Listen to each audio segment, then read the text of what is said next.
삼성이 애플보다 법인세 부담 비중이 2배나 높다는 사실 알고 계신가요? 전 세계 스마트폰 시장 점유율 1, 2위를 다투고 있는 삼성전자와 애플. 그런데 애플의 법인세 부담 비중은 13.3%로 삼성전자의 절반에 불과했습니다. 법인세가 나랑 무슨 상관이냐고요?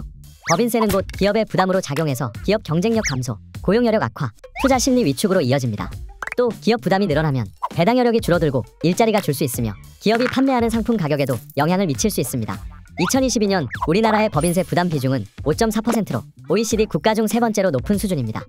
2021년 3.8%였던 것이 1년 만에 41%나 급등한 것입니다. OECD가 우리나라 통계를 제공하기 시작한 1972년 이후 가장 높은 수치입니다. 세계에서 제일 잘 사는 나라들인 G7 국가 평균도 3.1%인데 우리나라는 5.4%, 1.8배나 높습니다. 이처럼 법인세 부담 비중이 높은 건 법인세 명목 최고세율 자체가 높기 때문입니다. 우리나라는 2022년 기준 27.5%로 OECD 38개국 중 10위입니다. 우리 기업들로서는 부담이 될 수밖에 없습니다. 지금처럼 빠르게 변하는 시대에 기업들이 생존하려면 신기술, 신산업에 대한 투자가 적극적으로 이루어져야 하지만 기업들은 미래에 대한 불확실성과 높은 세부담으로 인해 선뜻 투자에 나서지 못하고 있습니다.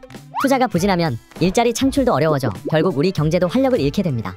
특히나 우리나라는 총 세금 중에서 법인세가 차지하는 비중도 유난히 높습니다.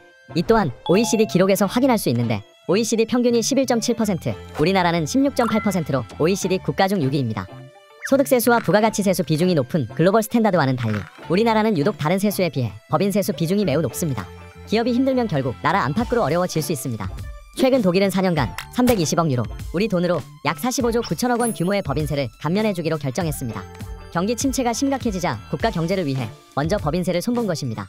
영국의 경우도 연간 150억 파운드, 약 25조 원에 해당되는 법인세를 감면하는 경기 부양 패키지를 내놓았습니다. 다른 나라들 역시 비슷한 상황으로 우선은 기업이 더 활발히 기업 활동을 할 수 있도록 과도한 기업 부담은 줄이는 겁니다. 현재 세계 경제는 경기 둔화와 고물가로 인해 모두 어려운 상황입니다. 이러한 상황이 한동안 계속 이어질 거라는 전망이 주된 가운데 주요국들처럼 우리나라도 유독 높은 법인세를 OECD 평균으로 낮추고 우리 기업들이 글로벌 기업들과 적극적으로 경쟁해 나갈 수 있도록 조세 경쟁력을 강화해야 하는 시점입니다.